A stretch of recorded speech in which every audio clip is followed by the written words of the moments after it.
Man, my hair's doing like a hair helmet thing. It was a sunny day today. I was out on the motorcycle, so this is the me you get now. Also, full disclosure and letting you know, I know this is a review for a movie based off of a video game, but I have not played the Until Dawn video game. I think back when it came out, I saw a review that was like, hey, Until Dawn, this is whatever. But I swear to you, I haven't met anybody out there in the world, out in the wild, who didn't really enjoy playing it. Yeah, reviewers, am I right? What do they know? Anyhow, let's review a movie.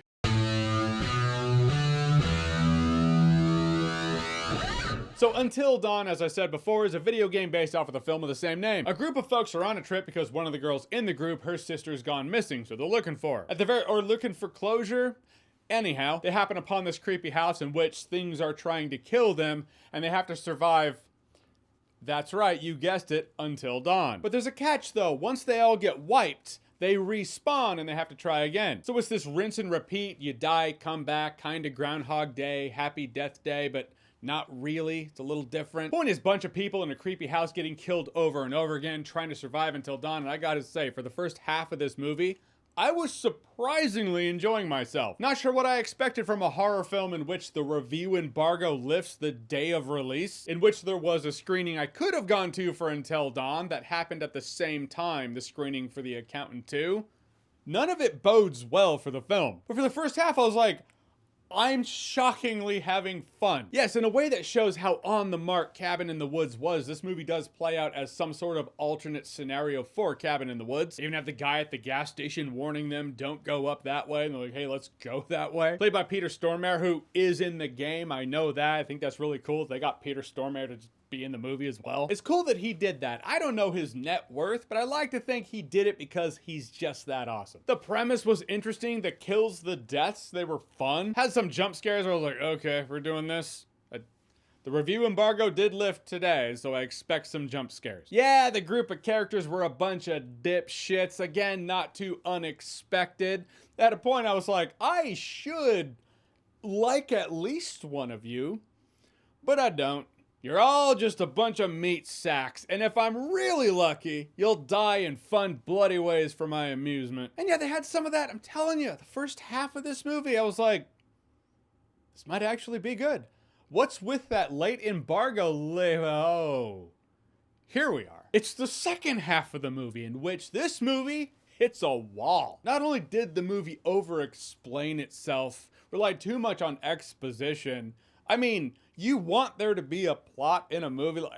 I get it. But in hindsight, if you had just taken out the slog that was the plot of the film and just had the movie be as simple as people go into this house, they need to survive until dawn, they die over and over and over again, they're just gonna try to do it, and if they do it, great, they live. If they die too many times, maybe they'll die. Call that out as that would be light on the plot, and you would be right to do so. Also, I make the argument that would be a far more enjoyable B movie. Like in the video game, is one of the girls in the group a psychic used to point out MacGuffins and exposition for the sake of convenience? Really asking here because that's how she's used in the movie, and it feels like something they just made up. I like to think if that is in the game, it's used better. But yeah, at a point they're like, okay, we've been at this a while and we're on our last life, essentially. I guess there were a lot of attempts. The movie just skipped over. Yeah, someone has recordings on his phone. You get this sizzle reel of things that happened. All things that were filmed on the phone in the movie for the sake of putting them in the trailer as though you see them unfold. But the entire time, the movie's showing you this sizzle reel on a phone. I was like, wow, that looks awesome.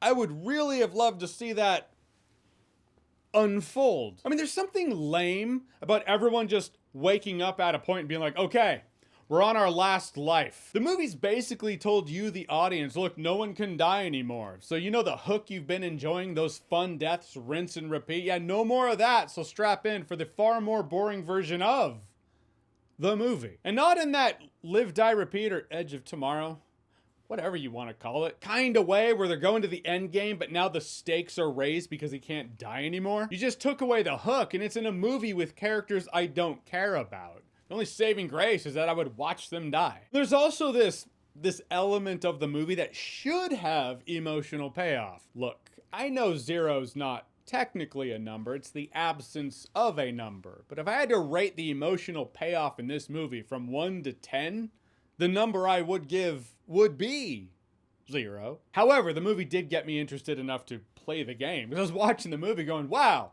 that would be a really fun video game. Go figure. It's almost like that was the point. I almost feel like this movie's point of existence is getting people interested enough to purchase the game. One big expensive commercial, and that's that. I'm not gonna say the movie's completely and totally a waste of time. It just ends up being a waste of time. And that's a bummer. No need to go to the movie theater to see it. There are much better movies playing in the movie theater right now. But at a point, it comes to a streaming service and you happen to have the streaming service. Yeah, watch the first half of the movie, then stop. After they're all holed up in the bathroom and that day comes to a conclusion, just turn it off and go, I guess that was the entire film. Couldn't even think of a movie line to give you today. You can't force it. It just happens when it happens. All right, so Until Dawn, have you seen it? What did you think about it? Or have you played the game? Have you played the original, the remaster? Are they different? What one's worth playing? Whatever it is, whatever you think, comment below, let me know. And as always, if you like what you've seen here and you want to see more, click right here to see more.